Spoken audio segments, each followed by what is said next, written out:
This episode is sponsored by JDAQA Software Testing, your scalable solution for manual, automated, security, and performance testing. Check us out at jdaqa.com. And with that, let's get on with the show.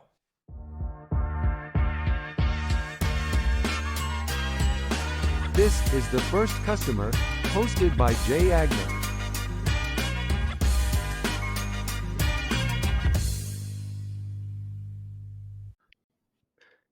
Hi, everyone. Welcome to the First Customer Podcast. My name is Jay Agner. Today, I'm lucky enough to be joined by Tim Branyan. He's a serial entrepreneur. He's founder of TrueFanz, RepuStream, a bunch of other stuff. Tim, it's great to have you on. Thanks for being on, buddy. Appreciate it, Jay. It's been cool to get to know you right before the episode started. Yeah, it's one of my favorite times is the little, 5 minutes before the show. So beyond having a very cool recording space like you have, tell me a little bit, where did you grow up and did that have an impact on you being an entrepreneur? Yeah, so I grew up in Kokomo, Indiana. It's about 40 minutes north of Indianapolis, more of a blue-collar town. Grew up low middle class, had love in the family, but we weren't rich by any means. And I think the environment shaped me to have an auditing sort of decision early on in life. My options were fairly slim being in Kokomo, Indiana, as far as occupation or work. So in high school, and I think it's somewhat common, I started thinking, okay, what can I do? What are my skills? What do I want to do? And so for me, that primitive choice was the military.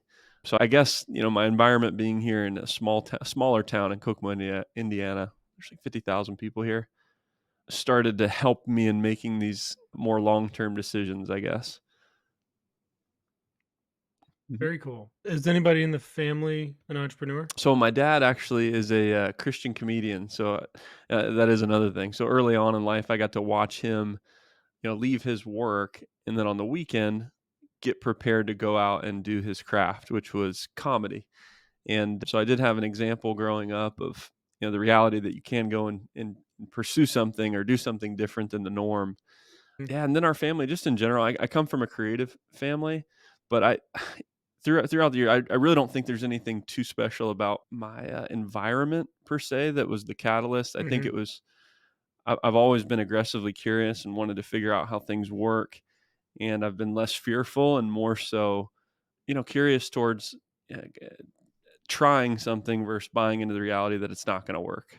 More optimist than pessimist Right. when it comes to building something. I don't know if that's directly correlated to Indiana or family life. It's just, I don't know. It's always felt that way. What's Indiana known for? What's its big? So the Is it corn? Not corn. it is That's Iowa, corn. right? Or I can't. We're Okay. known for that for sure, and agriculture. We're starting to become known for business. I think more and more large companies are realizing that they can operate a business here and take advantage of some of the tax laws and the incentives for operating a business here out of Indiana. I mentioned this before we jumped on the call. I work for the SBDC, Yeah. which is the Small Business Development Center. I'm a state servant through them in Purdue. And that's been a really fun role to meet new entrepreneurs, but then also just kind of dive into what makes Indiana awesome. What are these programs? What are these products? What are those tax reasons that make us a cool state to do business in? And that's about 9 months of experience in that role. So Indiana's a cool place, man. It's one of my Very favorite cool. places. All right. I've not been. I'll have to fly over it at some point. Is it a flyover state? I Definitely. don't know. Is it in the middle? Yeah, it's Is it? right in Yeah, the middle, I man. don't, I A lot haven't of too. people fly over it. They miss it. Don't miss it. All right. Don't don't stop. Do a layover in Indiana. At least Heck check yeah. it out. So, what was the first business you actually started? So how far back are we going? Are we going high school? Or are we going?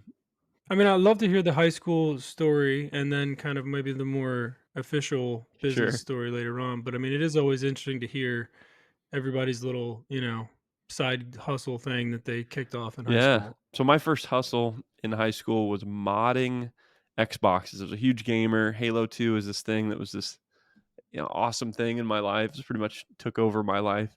And Xbox, the regular Xbox, I don't know if you were a gamer or not. Were you a gamer, Jay? Okay. Oh yeah, yeah. I went to Full Sail to make video games, man. It's hard to find a Yeah, bigger okay, nerd. beautiful. So the regular Xbox had some features, had some functions, but it definitely, out of the box, you couldn't browse the internet.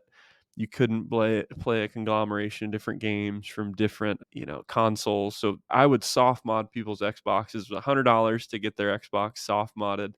I would put the new firmware and the new software on the actual Xbox, and it would allow them to then browse the internet or play emulators. And yeah, not a really compliant or legal business. I was underage at the time, thankfully, so I didn't. I avoided that I think it's been long enough.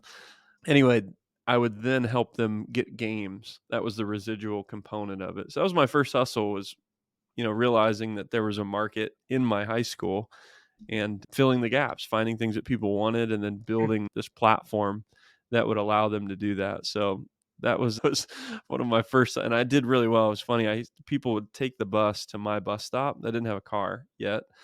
People would take my bus stop and drop their Xbox off with me at my house. I'd have a 24-hour turnaround. I'd get $100, and then they would typically come back for more features or functionalities or games that they wanted to get. I would take custom, requests and then help them get that on their Xbox. Uh, That's yeah, so I awesome. did really well, and then, like, the demand got a little too crazy, so my customer support started to go to trash, and it became a little too much, so I stopped operations. Anyway, that was my first hustle. I guess the first legitimate business was, let's see, a platform that automated a lot of your social activity online. It's called Rocket Grow. It's the first learning experience too. As while it was legitimate, it got us into trouble with regards to API, and how we built that platform was breaking terms and service. So it's my first big win, but also first big learning experience on what to do and what not to do.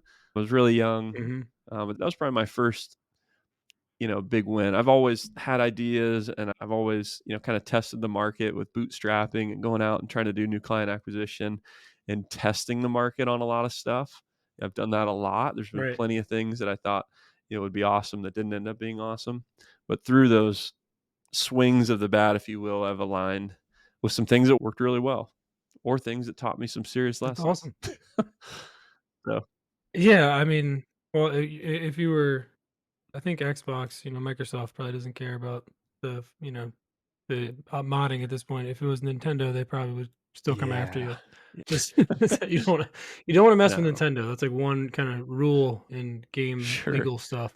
So, walk me through till you got to TrueFanz, and then I think there was RepuStream and a bunch of other stuff. Like, what are the other businesses you spun up? I mean, now you're a serial entrepreneur. How did you go from kind of that first toe in the water, real business, learn some lessons to, okay, now I'm ready to apply this formula multiple Yeah. times? I mean, I'm still in the process of developing the formula, and things change, and I'm adapting, and I'm failing forward with enthusiasm. I think that's a key component. And I've more so shifted I've learned about just the consistent efforts that'll be your workout plan that over a prolonged period of time will result in, prosperity. But that workout plan, if you will, quote unquote, has to be well thought through and well planned and tested and constantly adapted and changed. It's kind of a complicated way of saying that you have to do the reps in order to get the crunches. That makes sense. But you got to understand Yeah, what sort of six pack you want to get before you start doing crunches, right? That'll help you with the amount of crunches you need to do, and the style or the theme of that crunch to get to X. So I'm still learning and I'm still adapting, but what I've discovered is that service, like your ability to solve problems, is going to be what gets you paid. So if you're empathetic and you are hospitable to your customers as you're designing something or building something, or providing something, if you're hospitable and empathetic to what they want and what they need, that's going to help you build a product that is the logical choice for your customer base. So I think, right, that's the number one thing that's changing and adapting, but that also kind of stays the same. It's a foundational element to whatever product, business, or service that somebody's in. It's being hospitable. So I was just on the phone earlier with my developers, and there was just a little qualm that I would see it as something that is just right in plain sight. It was, when somebody logs in, they're choosing their password, but instead of going straight into the login dashboard, it's refreshing and then showing them the login screen again. That's causing confusion. I would argue that if we mhm, were empathetic and we were thinking about hospitability, that's even a word, to our users, then we wouldn't allow that to happen. We would guide them with a welcome message, or we would guide them into the dashboard. So, creating a culture in my workforces of people that are constantly thinking about, like, putting the emphasis on customer experience. I just believe that at its simplest form, that'll produce results. That'll produce testimonials. That'll produce favorable sharing of our stuff. And yeah, man. So that's a complex. How do you get everybody to care? How do you get everybody to be empathetic or hospitable in what Right. they're doing? That's a $1 billion answer. And I think it's just leading by example, and highlighting areas where we've missed that mark, and being truthful and being honest when something sucks, or taking ownership of when something has gone array. Mhm. That's another kind of culture thing too. Yeah, there is no I wish that there was like a little one bite sound bite answer to this. The truth is that a lot of what makes people successful is not glorious. It's not marketable, it's not sellable. It's ugly, consistent, painful, sometimes boring crunches day in and day out for a Yeah. very prolonged period of time, and measuring and observing what went right, what went wrong, until you start to, break through this lull. Or you realize that Right. it's time to adapt and change your product or service, or do something different because you are not, getting results, and knowing that balance. So I would love for it to be one Well, there's your soundbite. soundbite. You had your soundbite. You had it right there. That was it. You came back around and you got Okay. it at the end. There was your soundbite, the crunches and breaking through. I think that's I mean, I think it's important, right? I mean, it's there's nothing sexy about some of the periods of making a successful Mm-mm. business. It's just it's not all glitz and glam, and obviously as a business owner you have to portray things in a different light, and things are great and things are whatever, but like people aren't looking under the hood and seeing behind the curtain. Like it is a lot of work, it's a lot of grinding, it's a lot of banging your head against the wall until things kind of break for you. So I think that's very relatable. What are some of your first who were some of your first customers for your different businesses, and like how did you get them? Yeah. So I'll talk about one that's like more so like relevant, and I think applicable to a lot of different businesses. So we've done a lot of direct outreach, and we use platforms like Instagram, or if we're going B2B, LinkedIn, and we create kind of an analysis of who are we targeting, right? What are their pains? What are their needs? What are they going through?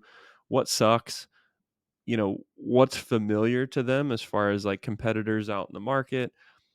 And once we do this analysis, we have a better understanding of who our customer target audience is. Then we craft a message. And this message adapts and changes, but think of it kind of like our harpoon, if you will. We go out into the market on DMs, and we send anywhere from 50 to 100 DMs per person on my team. And we're doing this in a very personalized way with what we think is internet etiquette. We're not just spamming people. We're literally looking at their profile, taking a few minutes to better understand who they are, what they have going on, finding that connection point of, what do we have in common with that person, or where is their overlap, or what do we genuinely admire about who they are, what they're doing. And that becomes an ingredient in our target message, our harpoon, if you will.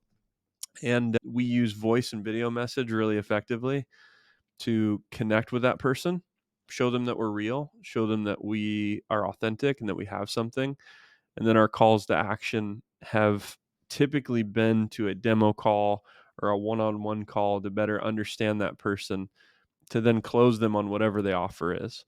So it's a process that is slower, but it works a heck of a lot more effectively than anything else we've ever done.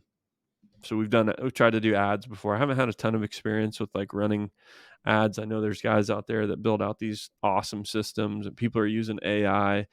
I just, the manual approach, the manual slash tech hybrid approach has just worked really well. We built multi-million dollar businesses with this direct outreach campaign, specifically just on Instagram, not even counting like other platforms. So, yep. Do you remember um who your first customer was for Yeah. TrueFanz or, these companies? I mean, were they is it especially the B2B? I mean, B2C, it's a little tougher to maybe remember the thousands Yeah. of people that join the platform. But, tell me about, you know, how you found them, and maybe it's through these outreach programs, and then kind of how you took whatever you learned from that and applied it to your messaging, into your marketing, into Totally. whatever else to kind of get more of those same customers. Totally. So, with regards to TrueFanz, there was a niche that we accidentally discovered going through that system that I was just describing. We ended up meeting. Her name is Big Rig Barbie. Her name is actually Leanne. Her and her husband are awesome people, and we saw her content. And she's this beautiful truck driver that also is. She's a mechanic. She's a small business owner. She's truly beautiful inside and out in a lot of different pillars of that word. And we found her profile and we sent her a message. It was an authentic message, and she ended up joining the TrueFanz platform and doing exceptionally well with very minimal effort. And we discovered this whole new niche of really kind of unicorns, pretty girls that do cool stuff outside of the adult industry that commanded a large audience, that represented our brand really well, that we wanted to work with. And we also discovered accidentally this whole trucking community and this whole like big rig, motorhead sort of niche that we never really sought out to connect with, that we thought would resonate with our platform, and it totally did. So that one introduction led to a whole new discovery of people and creators in a niche that created this win, not only for us as a platform, but for them as creators. Went on to make substantial income for their brand, their goals, and it's just been it's still a resonating win for Mm. just kind of accidentally discovering that industry and building that relationship opened up doors to that whole market. And I think that's what happens if you quote unquote chop the tree long enough doing this direct outreach method. You're going to get better at sending messages. The learning's in the doing. You're going to get better at doing these messages, and who you meet may open up a whole new line of discovery, a new niche for you and your business. That's my thought. No, I love that. And what was what were the indicators that it was something bigger than just, this one content creator and maybe something you guys should look into? And I mean, because, you can get a customer in some space that maybe is a dead end or like isn't something you should chase. Like, how did you guys kind of run that down to figure out it was something that could be Sure. applicable, past your first lead? Yeah, just the sheer volume that was produced through that one creator was significant enough to take a closer look at, who the audience is, even as the creator, what makes this creator unique, what industry is this person in, like truly, like just take deeper dives into what the totality of this creator was. And this has happened multiple times. It's just one example. There's been several niches that we've accidentally discovered, you know, seeing and all the real metric that we're looking at is uh, what someone's producing as far as income. That's a very clear sign that someone has influence, and someone can move traffic to an offer if they can convert a sale. So, people Mm-hmm. opting in to join someone's community and purchase their digital goods, a large volume of those purchases, like that's a very clear indicator that this person is a true influencer. And, sometimes it doesn't even matter how many followers somebody has. It truly matters how much relationship strength they have with their tribe. So whether somebody has I would take somebody that has 1,000 true fans, like people that buy their stuff and engage with them and know, like, and trust them, versus someone that has 1 million followers that just peruse and browse or Right. aren't real or whatever. So we really are Mm-hmm. looking to help people that have a community or are investing in really building a community. And it's less about the numbers. And I would argue that to any business owner. It's like, do you really want 1 million followers, or do you want, you know, 500 people that truly know, like, and trust you and love you and vibe with what you do and who you are? It's less about, the actual number count. Yeah, that makes a lot of sense. And I think I heard do your homework and pay attention, right? I mean, I think that's the biggest thing. And if you listen for the indicators of what's next past your first customer, your second customer, your third customer, and we didn't figure out, one of our ICPs for years, but we just kept hearing it. And eventually it clicked. We're like, oh, a new CTO at a SaaS company is a great potential partner for us, right? Because they're in there, they're trying to figure out what's going on with quality of the product, and we go, "Oh, hey, we can help you with that." And they're looking for a partner to help them with it, and it's just a match made in heaven. But we heard it forever before we kind of clicked, and we're like, "Oh." the same thing we've heard for the last, 5 years, maybe we should pay Yep. attention to. But I think it is I think, your point is great there is like you want quality, you want high caliber clients with high caliber Right. reach that refer you and your businesses to other people. I think that's Yeah. great. So, God, I feel like I could talk to you all day. Let me, but I'm gonna have one more question, non-business Uh-huh. related. If you knew you could do anything on earth and you couldn't fail, what would it be? And I'm in the process of figuring all this stuff out at the end of the year. I just started, man, I'm doing like a family mission plan, something that we'll hang up for our kids. And I'm in the season of planning literally right now of, expanding my vision. I've been, by the grace of God, man, like I've been blessed with some cool opportunities and what I imagine is going to be a larger influx of income. And it's forcing me to stretch that exact question or in line with that exact question. So man, I'm in the process of discovering that for myself. Like I'm trying to think even bigger. Like and it's less about the income and more about the outcome and impact. And truly, man, like what I'm calling kingdom work, stuff that we can produce that aligns with my gifts and that aligns with purpose. And that to me is fulfilling when I'm doing work that, by the grace of God, I have these gifts and talents. If I can align those as a form of worship in what I do, that's a huge win for me and in my faith and what I'm Hmm. doing. So I don't know the exact answer to that yet.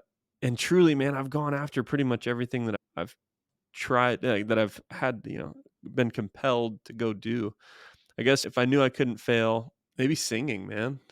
That'd be a sketch. That'd be All right, dude. Look, I've never heard singers. maybe that's I exciting. have heard your dad's profession. I have heard they want to be a comedian and they're just too scared to do it. So Yeah, sing, maybe I think it's a great maybe one. that'd be a heck of an experience, right? Like a singer and musician, like just getting in front of Yeah, on stage and stage with like a sharing, million yeah, just like people. Yeah, sharing your yeah, gift. And then what's crazy is everybody gets aligned. Like at a concert, you've been to a concert, right? Where everybody's like on the same sheet of music and you're creating that experience through music. That's pretty cool. So that is cool. I yeah. like that one. All right, man. Well, that's a great answer. If you want to find out more about you, Tim, Yeah. where to Just Google Tim Branyan or at Tim Branyan on all main, all social medias or just timbranyan.com. Cool, man. Well, I love what you got going on. I hope people check you out and have a great holiday season. I know we're right up against it. Merry Christmas, Happy Holidays, Happy New Year, all that stuff. And the season of planning is upon us Yes. for sure. So thanks for being on, brother. We'll talk Thanks, again Jay. soon. All right. See ya. Thanks, Tim. See you, man. It's cool, dude. All right.